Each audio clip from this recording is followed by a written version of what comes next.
ছিনিয়ে আনার জন্য নিজের জীবনকে সেদিন ঝুঁকির মুখে ঠেলে দিয়েও অস্ত্র হাতে তুলে নিয়ে যুদ্ধ করে বাংলাদেশের স্বাধীনতার লাল সূর্য ছিনিয়ে এনেছেন। শিবপুরের অত্যন্ত শ্রদ্ধাভাজন আরেকজন শিক্ষক, নরসিংদী জেলা মুক্তিযোদ্ধা দলের সংগ্রামী আহ্বায়ক জনাব প্রফেসর আব্দুল মান্নান খান আমাদের মাঝে উপস্থিত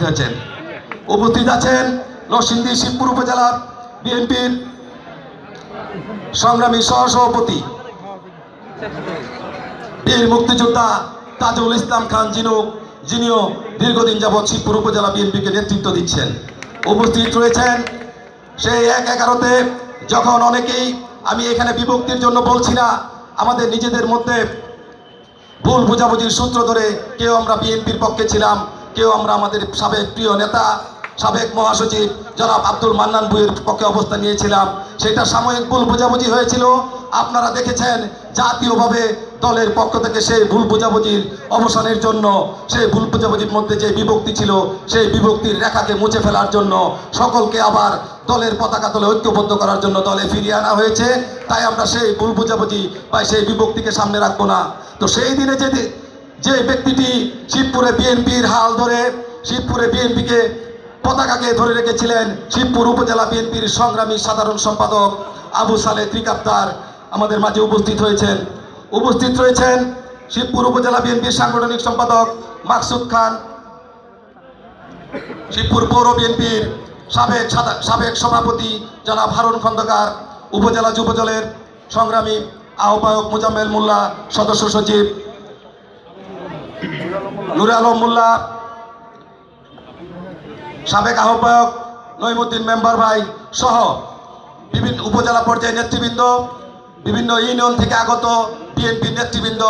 জাতীয়তাবাদী যুব দল, স্বেচ্ছাসেবক দল, ছাত্র দল, শ্রমিক দল, মহিলা দল, কৃষক দল সহ অন্যান্য অঙ্গ সংগঠনের নেতৃবৃন্দ এবং শহীদ জিয়ার ভালোবাসার আদর্শের সূর্য সৈনিকেরা, সকলকে আমার পক্ষ থেকে,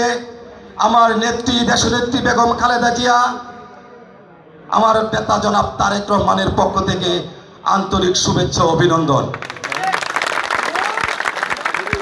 আমরা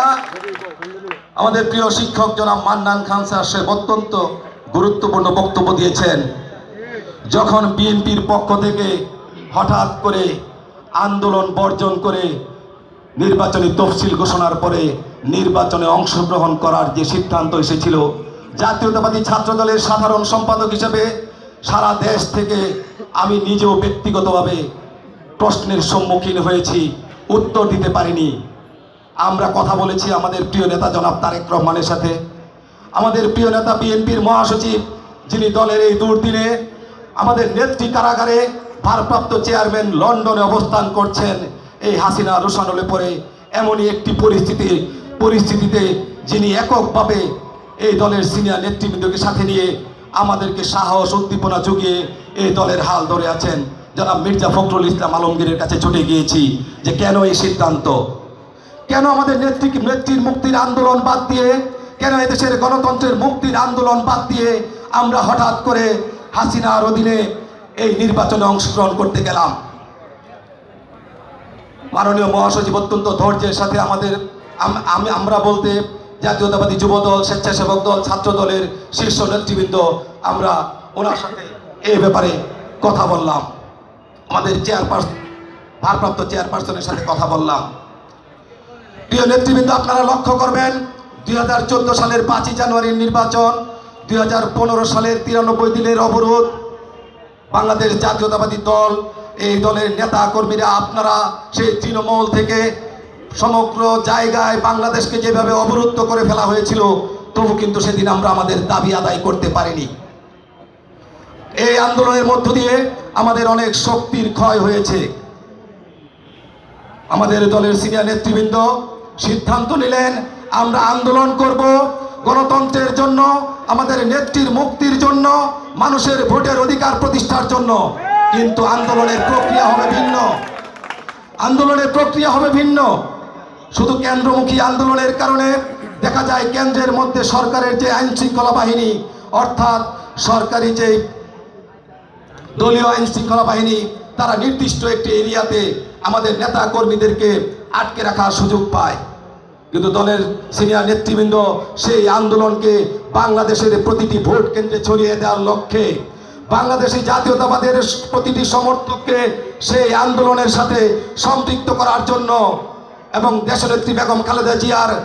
মুক্তির যে বার্তা, সেই বার্তা বাংলাদেশের প্রতিটি ভোটারের কাছে পৌঁছে দিয়ে দেশনেত্রী বেগম খালেদা জিয়াকে মুক্ত করা, এদেশের গণতন্ত্রকে মুক্তি করা, আমাদের নেতা জনাব তারেক রহমানকে ফিরিয়ে এনে এদেশে একটি জনগণের বাংলাদেশ প্রতিষ্ঠার যে মেসেজ, সেই মেসেজ আমরা তৃণমূলে পৌঁছে দেব এবং সেই মেসেজের মধ্য দিয়ে আমরা আমাদের ভোটারদেরকে ধানের শীষের পক্ষে ভোট দেওয়ার আহ্বান জানাবো। পাশাপাশি আমাদের দায়িত্ব কি,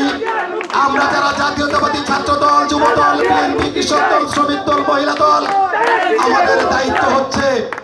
দেশনেত্রী বেগম খালেদা জিয়ার মুক্তির বার্তা যেমন পৌঁছে দিতে হবে, যে আহ্বান পৌঁছে দিতে হবে, তেমনি ভাবে আগামী 30 ডিসেম্বর বাংলাদেশের প্রতিটি জনপদে, আমি বিশেষ করে শিবপুরের প্রতিটি জনগণকে আহ্বান জানাবো, শিবপুরের প্রতিটি ভোট কেন্দ্রে আপনারা প্রত্যেকেই বিএনপির প্রার্থীর যেই প্রতিনিধি, সেই প্রতিনিধি হিসাবে, দেশনেত্রী বেগম খালেদা জিয়ার প্রতিনিধি হিসাবে, আমাদের নেতা জনাব তারেক রহমানের প্রতিনিধি হিসাবে ধানের শীষের রক্ষক হয়ে আপনারা সেখানে অবস্থান গ্রহণ করবেন। আপনারা ভোটের ফলাফল নিশ্চিত না হওয়া পর্যন্ত কেন্দ্র ছাড়বেন না। আপনারা বলতে পারবেন অতীতে অনেক সময় দেখা গেছে আমরা বিশেষ করে ইউনিয়ন এবং উপজেলা নির্বাচনে আমরা বক্তব্যের